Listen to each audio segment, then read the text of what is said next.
Saludamos a los hermanos que están conectados vía internet, los que estamos aquí en forma presencial. Y vamos a abrir nuestras Biblias.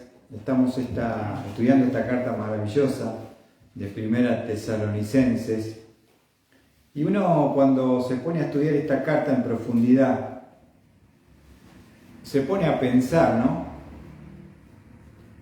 en todo lo que Pablo, juntamente también con Silas y el joven Timoteo, pero especialmente Pablo, que era el apóstol enviado, cómo había transmitido la profundidad del conocimiento para los hermanos de Tesalónica. En esta carta, él va a estar también instruyéndolos. Y especialmente, hoy vamos a hablar de un tema que nos toca a todos, como es el tema de la muerte, como es el tema de la pérdida de un ser querido. ¿Quién no ha pasado por esta situación, por esta circunstancia? Y si todavía no lo hemos hecho o no lo has hecho, seguramente en algún momento la muerte va a aparecer en nuestra vida. Qué momento tremendo que es la muerte. Las personas del mundo en general le tienen terror a la muerte, como dice el escritor a los hebreos. Mediante ese temor Satanás los domina. Pánico a la enfermedad, al virus, a cualquier cosa que pueda hacer provocarle la muerte. Ahora, justamente el deseo de Pablo, llegando al capítulo 4, versículo 13, vamos a ver la preocupación de Pablo, porque dice 1 Tesalonicenses 4:13, pero no queremos, hermanos, que ignoréis acerca de los que duermen, para que no os entristezcáis como lo hacen los demás, que no tienen esperanza. ¿Cuál era la preocupación de Pablo? Justamente la preocupación de Pablo era que sean ignorantes de qué pasaba, fíjense la expresión que utiliza Pablo, acerca de los que duermen. Los que duermen, y ese va a ser el tema que va a desarrollar Pablo. Ahora, la preocupación de Pablo era la ignorancia bíblica.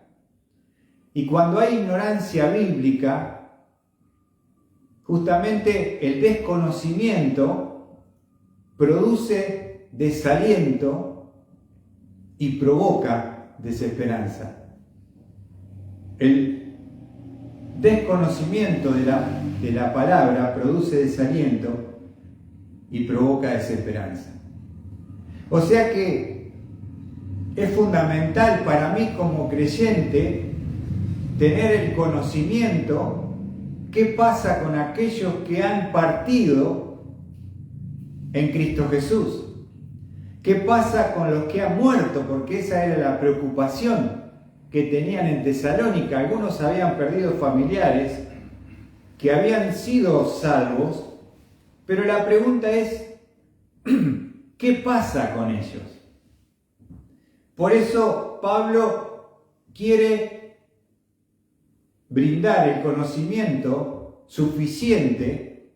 ¿Qué pasa con aquellos que, dice la palabra, duermen? Ahora, paramos ahí porque me encanta la expresión que utiliza Pablo. Pablo no dice, ¿qué pasa con los muertos en Cristo? Lo podría haber dicho, es una verdad. Está hablando de los muertos físicos que tenían a Cristo y que han perdido la vida por una enfermedad, por un accidente, por una situación, porque llegó su hora, a veces por la vejez, ¿no es cierto? Nosotros, como seres humanos, nos gustaría vivir para siempre y tomamos pastillas y nos ponemos cremas para parecer si tenemos 60 de 40, pero la verdad es que los órganos internos tienen ese envejecimiento, ese desgaste, porque desde el momento que entró el pecado en el mundo, ese cuerpo comenzó a degradarse e ir hacia un final. Entonces la muerte, que es algo que muchas personas ni siquiera quieren hablar, que tienen terror, nosotros tenemos que desarrollarlo, tenemos que informarnos, tenemos que estar familiarizados con el tema de la muerte. ¿Por qué? Porque tarde o temprano la muerte golpea a tu casa. Algún familiar, algún pariente, algún vecino, algún amigo parte de este mundo. Y entonces qué importante, Pablo dice, yo no quiero que ustedes sean ignorantes acerca de los muertos en Cristo, los que duermen. Él utiliza esa palabra y me encanta. ¿Por qué? Porque si yo desconozco lo que dice la palabra, voy a caer en una profunda tristeza, una profunda entristecimiento y desesperanza por no tener el conocimiento.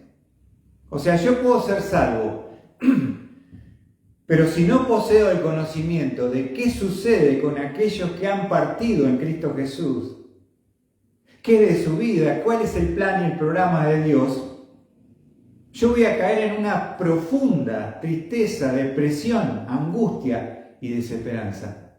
Lo que hace la diferencia en la misma experiencia frente a la muerte es el conocimiento de las Escrituras.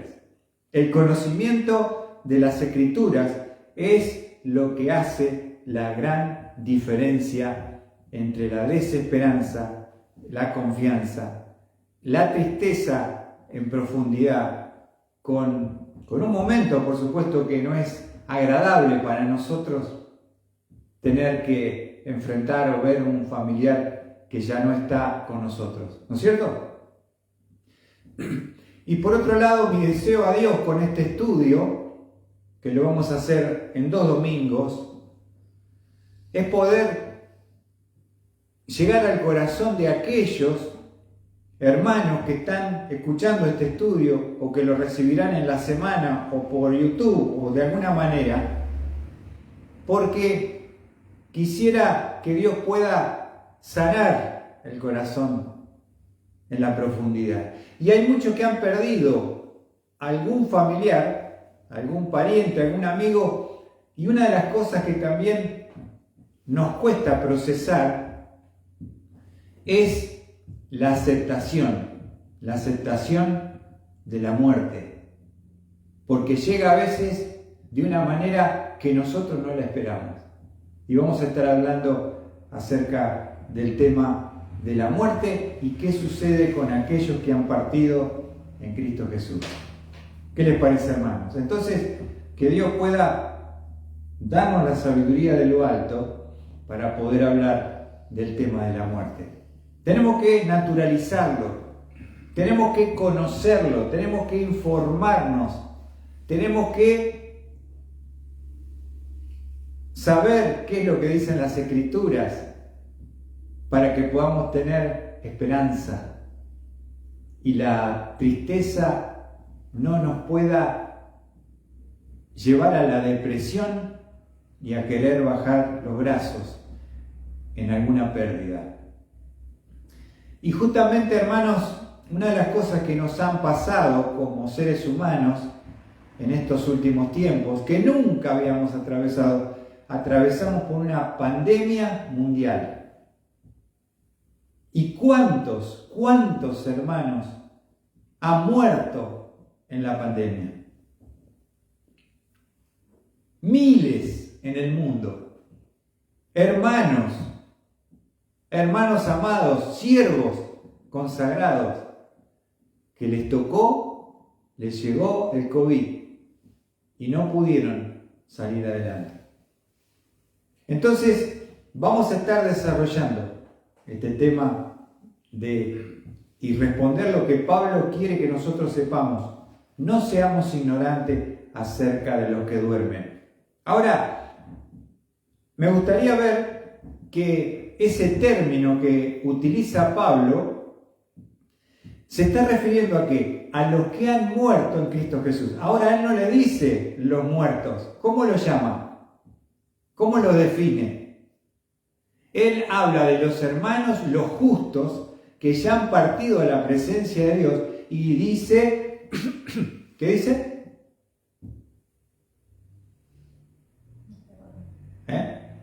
Los que duermen. Ahora, fíjate qué distinta proyección de la muerte. Si yo te digo se murió, ¿cómo suena? Nunca más. Nunca más. Una de las cosas que uno ve a veces en los velatorios, y la muerte revela cuál es nuestra verdadera fe. Y allí se terminan todas las teorías y tenemos que aplicar o no nuestra fe en medio de la pérdida, del sufrimiento y el dolor. Y a veces uno ve las personas que se tiran arriba del cajón de esa persona y gritan y lloran y muchos maldicen y se enojan contra Dios porque ellos piensan que al cerrar ese cajón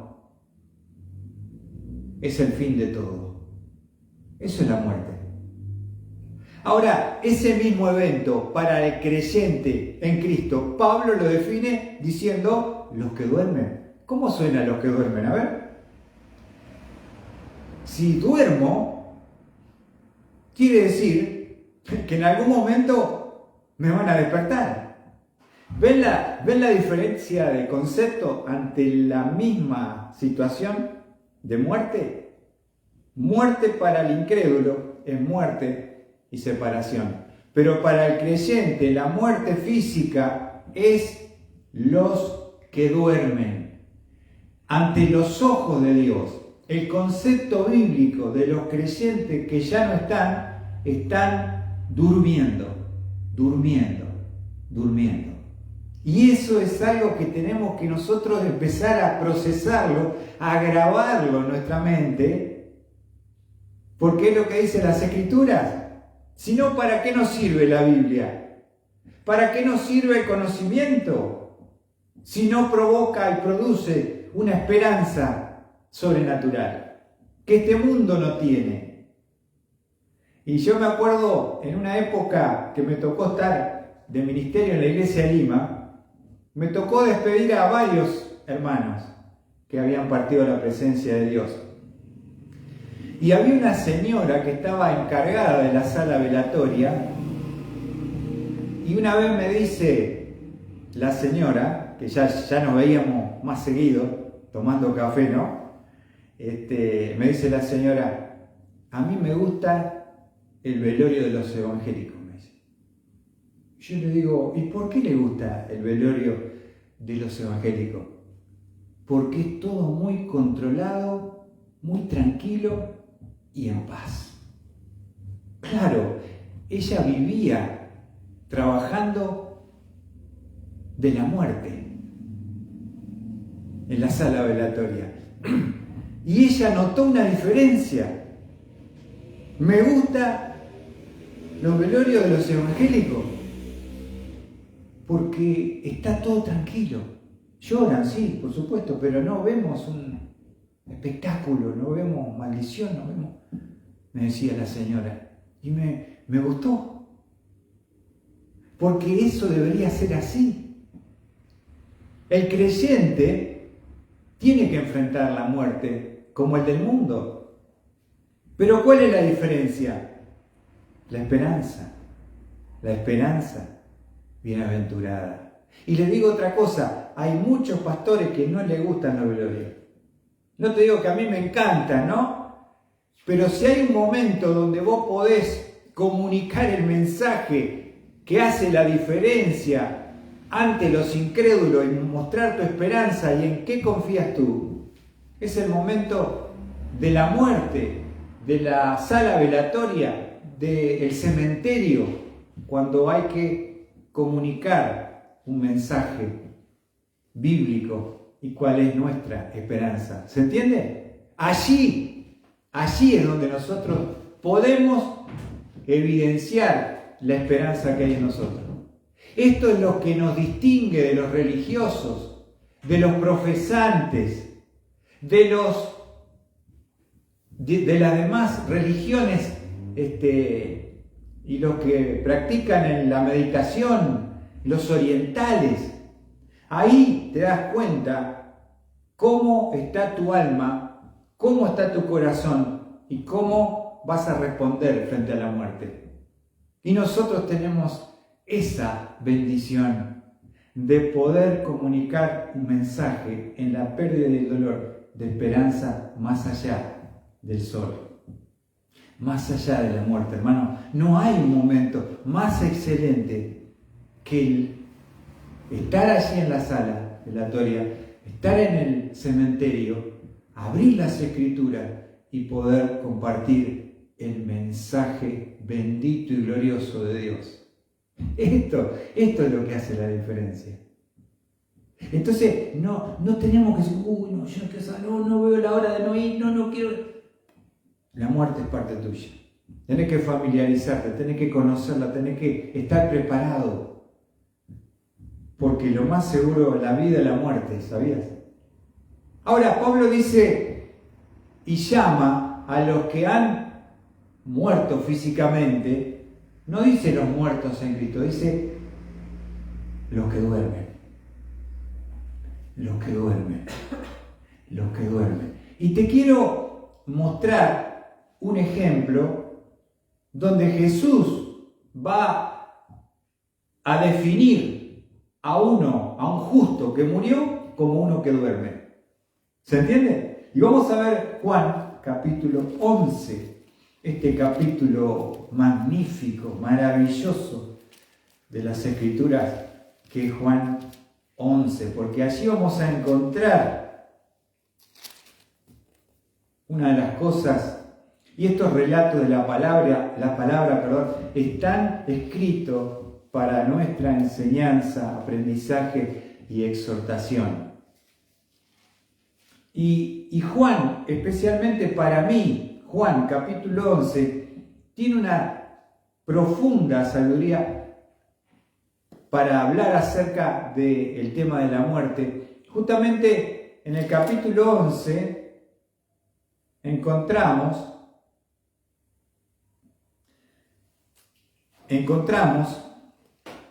que Jesús tenía 3 amigos. ¿Cómo se llamaban? Lázaro, Marta y María, que vivían en la aldea de Betania, cerca de Jerusalén. Cuando Jesús bajaba de Nazaret y se establecía por allí, ocasionalmente, paraba en la casa de sus amigos, estos 3 hermanos de la aldea de Betania. Y nos dice en Juan capítulo 11, versículo 1, dice: y estaba enfermo cierto hombre llamado Lázaro de Betania, la aldea de María y de su hermana Marta. María, cuyo hermano Lázaro estaba enfermo, fue la que ungió al Señor con perfume y le secó los pies con sus cabellos. Las hermanas entonces mandaron a decir a Jesús: Señor, mira, el que tú amas está enfermo. ¿Cómo es el proceso de la muerte? Bueno, no siempre, pero en este caso va a comenzar con una enfermedad. Entonces, Lázaro, su amigo y sus amigas le mandan avisar con tiempo suficiente al Señor, que andaba haciendo campaña y enseñando la palabra, que por favor venga a ver a su amigo Lázaro porque estaba enfermo. Es lo que haríamos cada uno de nosotros, ¿no? ¿A quién llamarías vos si tenés un amigo que tiene poderes de sanidad, que da vista al ciego, que que hace andar al paralítico, que, fíjate, alimenta a la multitud con 5 panes y 2 peces. Entonces, ¿ella qué van a hacer? Le van a mandar a avisar, Señor, y miren cómo aclara, el que tú amas está enfermo. Ahora, fíjense que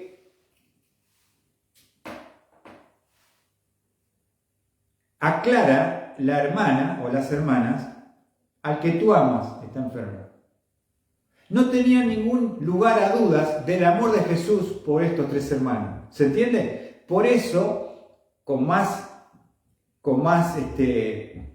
podríamos decir, con más razón, decirle, si le decimos a Jesús que Lázaro, su amigo, está enfermo y está mal, va a venir. Va a dejar la campaña, va a dejar de hacer su actividad, porque sabe que él lo ama a su amigo y va a venir.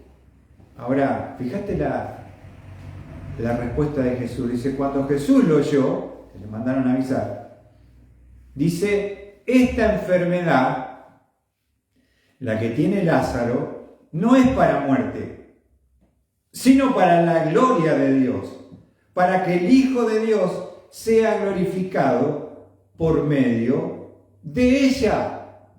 Y él declara cuál es el propósito de la enfermedad.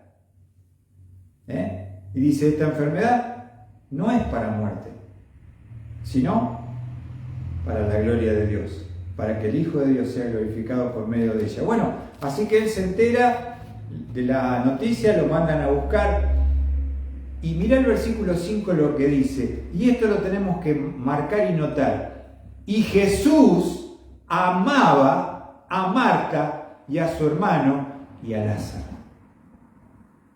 ¿Por qué tenemos que grabar el amor de Dios?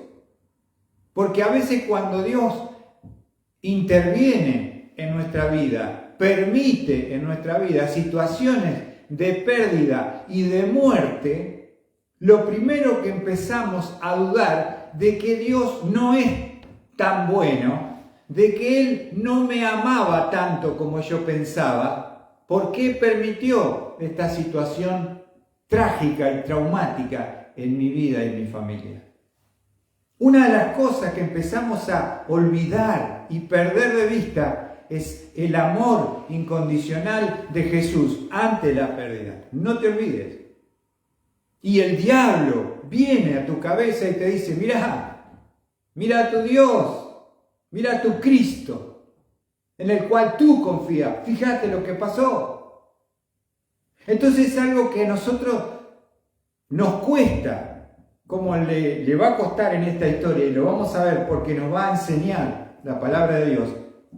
No te quepa duda alguna, y marca en tu Biblia decir, y Jesús amaba a Marta, a su hermano y a Lázaro, como te ama a ti, con el mismo amor, ese amor que viene del cielo, de una entrega total. Ahora, ¿por qué lo dice Juan? Porque seguramente que en algún momento, y vamos a ver la historia, va a haber dudas. Cuando nos afecta la pérdida y el dolor te ciega. La emoción ciega tu entendimiento. Y muchas personas han terminado con amargura en sus corazones, apartadas de Dios, porque no pudieron llegar a comprender por qué Dios permitió que pasaran de esa manera traumática esa situación. Hay muchas personas, que estaban en una iglesia que ya no están, y una de las razones es porque están enojadas con Dios.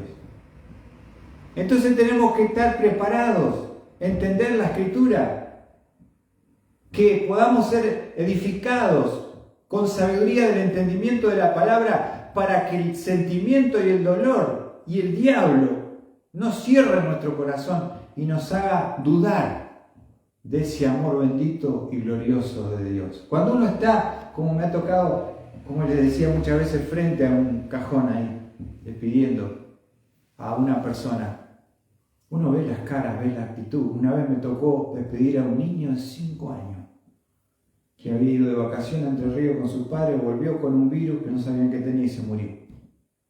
Y me dijeron, pastor, usted puede dar una palabra. ¡Oh! Y se levantaron algunos enojados a empezar a decir cosas y barbaridad. Y los padres dijeron, por favor, los padres mismos que habían perdido a su hijo, dijeron, por favor, tengan respeto. Nosotros le invitamos al pastor y queremos que escuche. Si no les gusta, pueden salir. Tremendo. No estamos hablando de cosas sencillas. Estamos hablando de la muerte inesperada, que no respeta edad. ¿No es cierto?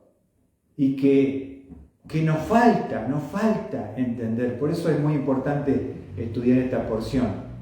Ahora fíjense que después de decir el versículo 5 que Jesús amaba a Marta, a su hermano y a Lázaro, fíjate lo que hace. Cuando yo que estaba enfermo, cuando yo pues que Lázaro estaba enfermo, entonces se quedó 2 días más en el lugar donde estaba. Y puedo decir, que acá parece una contradicción, si lo amaba tanto a Lázaro, ¿por qué no salió corriendo? Si él era el Mesías, él tenía poder, pero no, él lo amaba, pero tenía un plan y un propósito para su amigo. Él tenía un plan y un propósito para su amigo. Que el problema ¿cuál es? Que nosotros no entendemos los designios de Dios.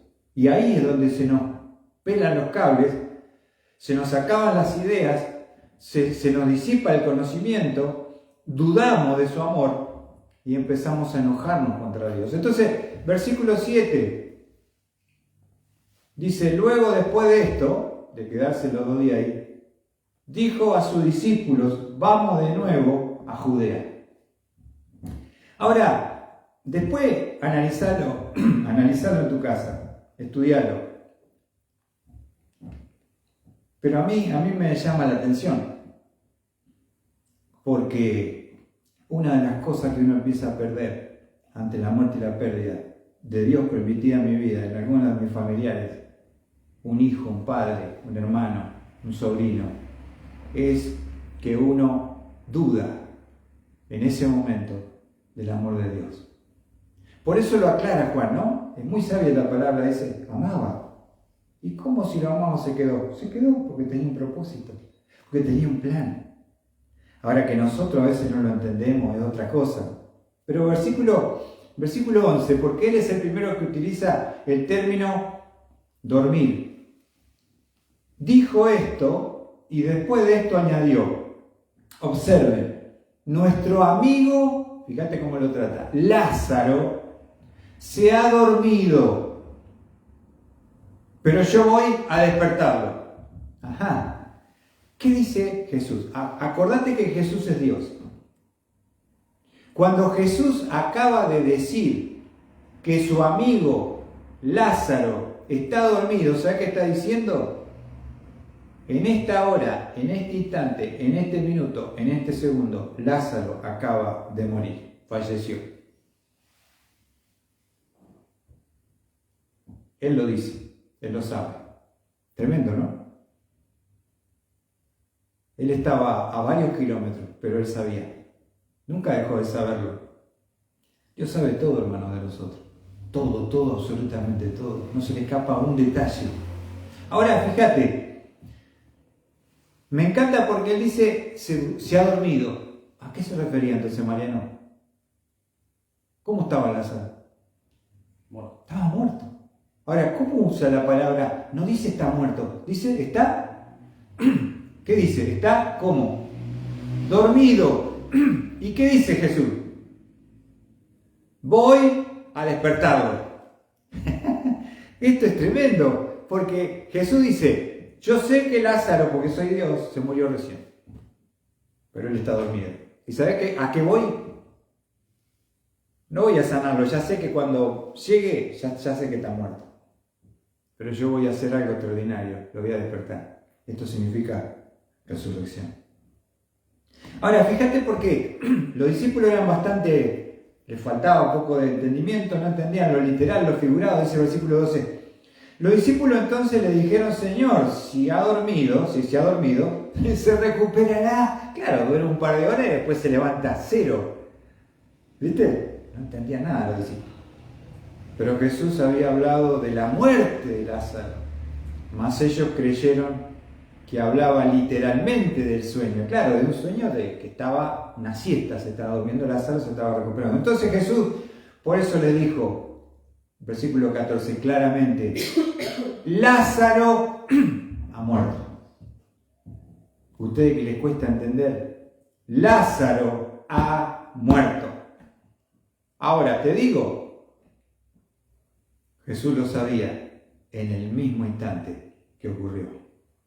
Y se quedó a propósito, sabiendo su estado y su enfermedad y su gravedad, y que iba a morir, se quedó. ¿Por qué? Porque él tenía un propósito con esta muerte. Está muerto, por él dice, está durmiendo, lo vamos a despertar. Yo tengo algo glorioso para mi amigo Lázaro. Y eso es algo magnífico, ¿no? No podemos llegar a entender los designios de Dios, los planes de Dios. Y, hermanos, vamos a ver esto porque esto nos identifica. Muy pocas veces nosotros podemos expresar nuestras dudas, nuestro dolor, nuestra injusticia, nuestro enojo con Dios. Y tal vez muchos de los que están escuchando dirán, mira, yo me siento así. Y hasta ahora no entiendo. Hay muchas personas que...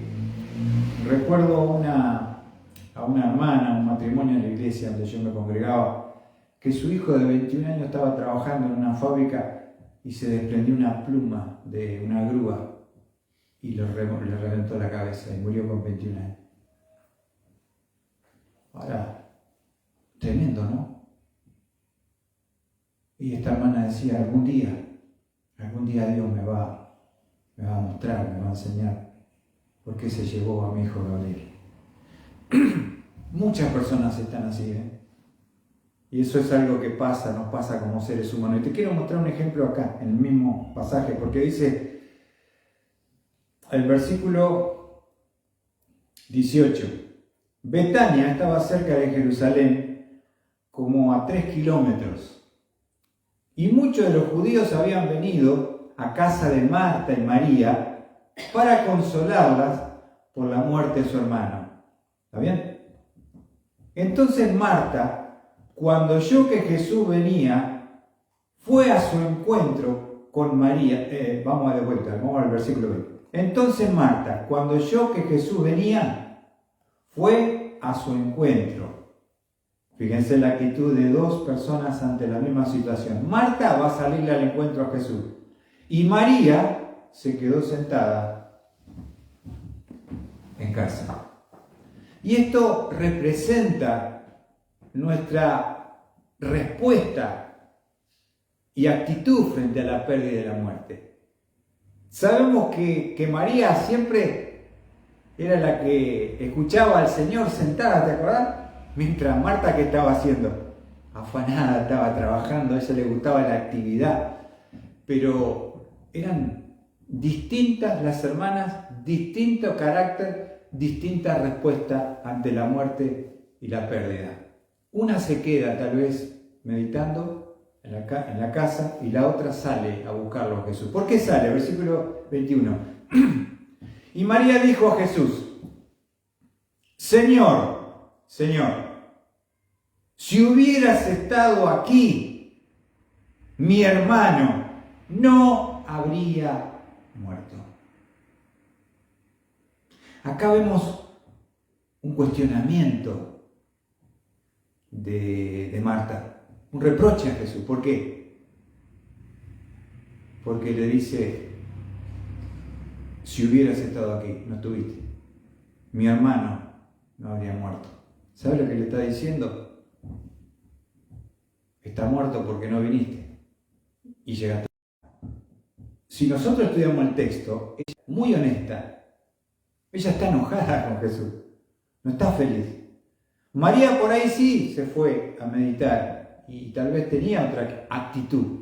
Se fue a la casa, pero Marta lo vino a encarar y a decirle, Señor, si hubieras estado aquí, mi hermano no estaría muerto.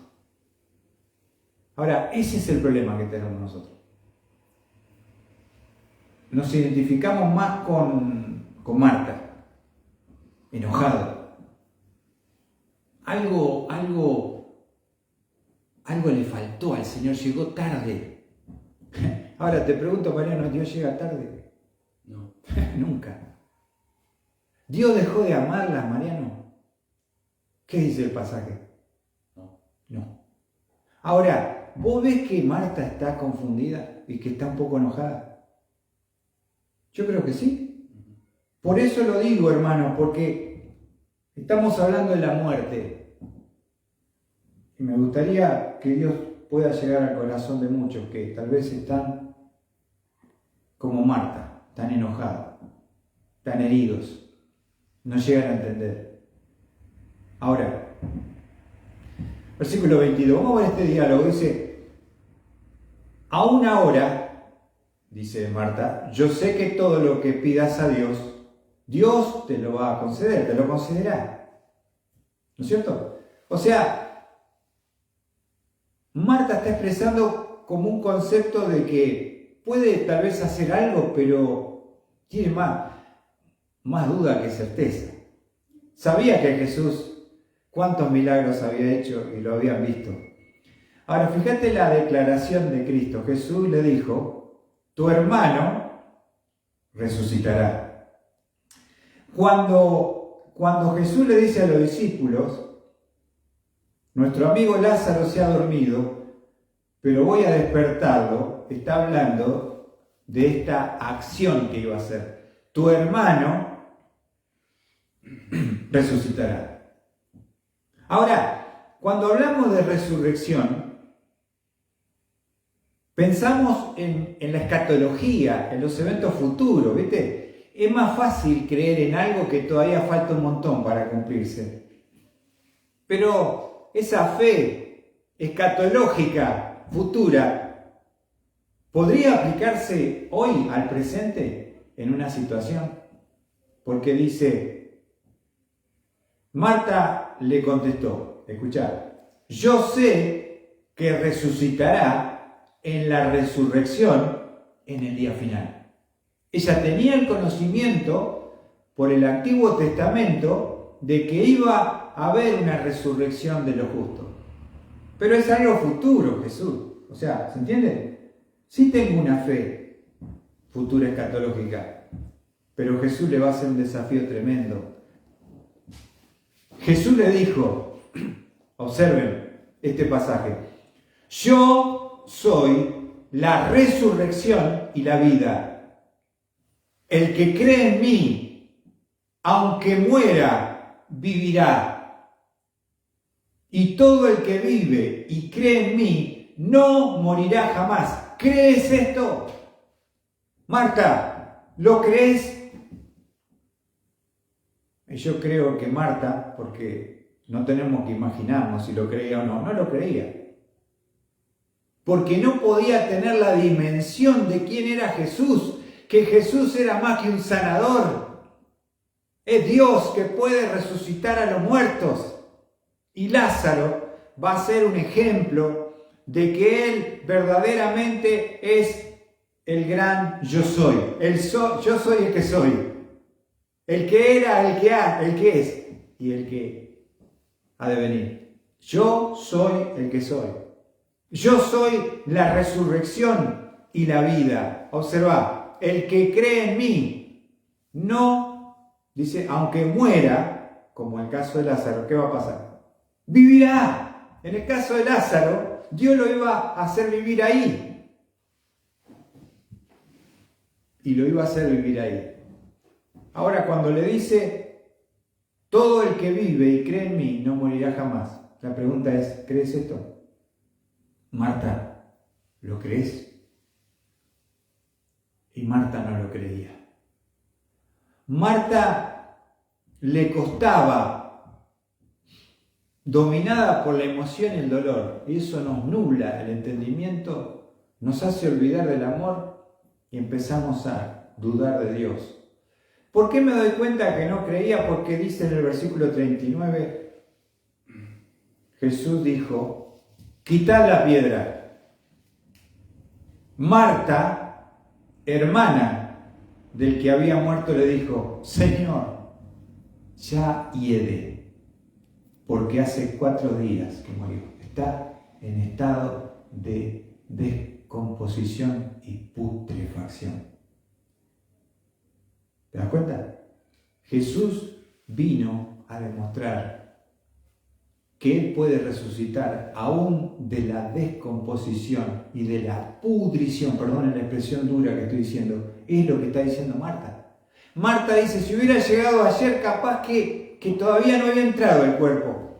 Como dice el Salmo con respecto a Jesús, no permitirás que tu santo vea corrupción. 3 días tuvo. Pero en el cuarto ya entraba el estado de descomposición. Lo dicen los médicos hoy, del siglo XXI. Que el cuerpo entra en pudrición en el cuarto, en el tercero no. Tremendo, ¿no? Ahora, fíjate, ¿qué le dice Marta ante el milagro que va a hacer? Ya hiede, porque hace 4 días que murió. Jesús le dijo, ¿no te dije que si crees verás la gloria de Dios? Ella se interpuso ante la piedra para el milagro de su hermano, por su incredulidad. Pero también porque estaba un poco enojada con Jesús por no entender sus propósitos y sus planes. Hermano, no lo tenemos que entender todo, no lo tenemos que saber todo, pero hay algo que no podemos dudar, que Dios nos ama profundamente, con un amor eterno, inalterable, y que Dios tiene un propósito en cada cosa que permite en nuestra vida. Y quiero terminar con un testimonio final. En el año 2012 nació de su mamá, que se llama Analía Boutet, del Chaco, una bebé 6 mesina. Nació a las 10:20 de la mañana, el 3 de abril. Y los médicos, después de haber estuvo 4 horas de parto natural, fue tremendo, fue brutal, y ellos declararon la muerte de la criatura. La muerte de la criatura. Le dijeron, mirá, está muerta tu hija. Cuando ella pudo recuperarse, 12 horas después, estaba en la morgue su bebé de 6 meses con el cajón tapado, con la tela que cubre su rostro, su cuerpo. Estaba en un estado de semicongelamiento y ella dijo, yo quiero ir a despedirme de mi bebé. Y así que ella fue. El padre con una barreta abrió el cajón, sacaron la tapa, corrieron la tela. Esto fue a las 10 de la noche. Y estaba morada la criatura y su cuerpo estaba escarchado, porque estaba en la morgue, bajo cero ahí. Cuando la destapan, el cajón, cuando la madre la va a ver, ve que la nena estaba allí, le toca la mano, siente que su mano se mueve. Y sabe, escucha un pequeño llanto de la bebé, como si fuera un gatito así, un pequeño grito. Y se dieron cuenta que esa bebé que diagnosticaron muerta, que la dejaron 12 horas en la morgue con temperatura bajo cero, que taparon el cajón, estaba viva. Ahora, esta bebé, por supuesto, fue un milagro. Ellos le pusieron Luz Milagro a esta criatura. Y tremendo lo que pasó a esta mujer. Pero yo me acuerdo bien, por eso lo tengo anotado, de su testimonio. Porque 8 días después tuvo un paro la nena. después tuvo otro y tenía muchos problemas de salud por todo lo que pasó y por todo lo que hicieron, ¿no? La mala praxis y todo eso. Y la nena vivió 1 año y 2 meses después de haberla dado por muerta, de haberla Dios levantado. Y cuando murió, ya por segunda vez, ya parecía que había muerto la primera, se levantó la segunda. La mamá, Analía, dijo, quiso que se vaya Dios. Lo digo como un testimonio. Dios existe, dijo la madre, me la prestó 1 año y 2 meses. Dijo, plena felicidad de tenerla, nunca una carga. Tenía 5 hijos aparte de la bebé. Y un testimonio de un médico que escuchó las palabras de la madre cuando estaba en la segunda vez ya para fallecer en Rosario. Ella le dijo así a su bebé, bueno mamita, si vos querés seguir, mamá está acá. Si ya estás cansada, te querés ir, andate tranquila. Y se escuchó el aparato, como escuchamos en las películas. Dejó de latir su corazón. Ahora, ella dijo, Luz, su hija, vino a cumplir una misión. Porque esto salió en todos lados, salió testimonio. Buscá su testimonio en YouTube, Analía Boutet. Y sabés que vino una persona y le dijo, una persona que había tomado la decisión de suicidarse, al ver la lucha de esta bebé para vivir, y la madre le dijo este muchacho a Analía, ¿cómo Luz había luchado para vivir? Le dijo él, ¿cómo yo no voy a poder hacerlo yo? Si ella tan indefensa, tan pequeña e inocente, pudo luchar, y él, que se iba a suicidar, le dijo a la madre, ¿cómo no voy a poder yo?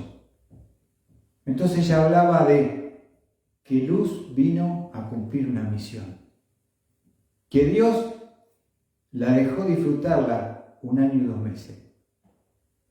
Y el médico, al escuchar ese testimonio de su palabra, dijo, jamás he visto una persona con esa fe. Drogadictos dejaron de consumir al ver la lucha de esta bebé que estuvo ese tiempo. Y ella termina diciendo, no culpar a Dios por sacármela otra vez. Siempre hay un porqué. No es teóloga la señora. ¿Se entiende lo que estoy diciendo? Pero ¿cómo puede ser que una persona que sufrió todo eso, porque era evangélica, tenía una fe, pudo soportar todo y decir gracias por habérmela dejado disfrutar 1 año y 2 meses? Y podemos nosotros decir, como esta madre, a veces las cosas no salen como planeamos, pensamos, pero quiero decirte, hermano, que todo está bajo la soberanía de nuestro Dios, que Él nos ama más que nadie porque lo demostró en la cruz. Y cuando el dolor te ciegue, los sentimientos te superen, tu corazón se rebele y el diablo te susurre, no te olvides que Dios nunca ha dejado de amarte. Y que, como dijo Job, aceptaremos el bien de Dios y el mal. La muerte es el mal, no la recibiremos. Dios tiene propósitos, Dios tiene planes como lo tuvo con Lázaro. Nosotros tenemos no situaciones que no nos van a alcanzar, pero ¿cuál es la diferencia? Tenemos una fe, tenemos promesas, tenemos una esperanza.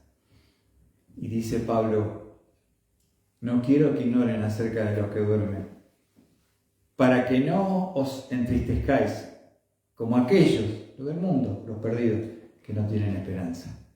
Que Dios nos aliente, nos anime, nos consuele, nos sane. Y tal vez algún día, no te puedo garantizar, podamos llegar a entender sus designios y propósitos, pero nunca dude del amor de Dios, del propósito de Dios, de los planes de Dios. Que Dios bendiga a mis hermanos con este tema y sea de alguna forma de ánimo y consuelo para sus corazones.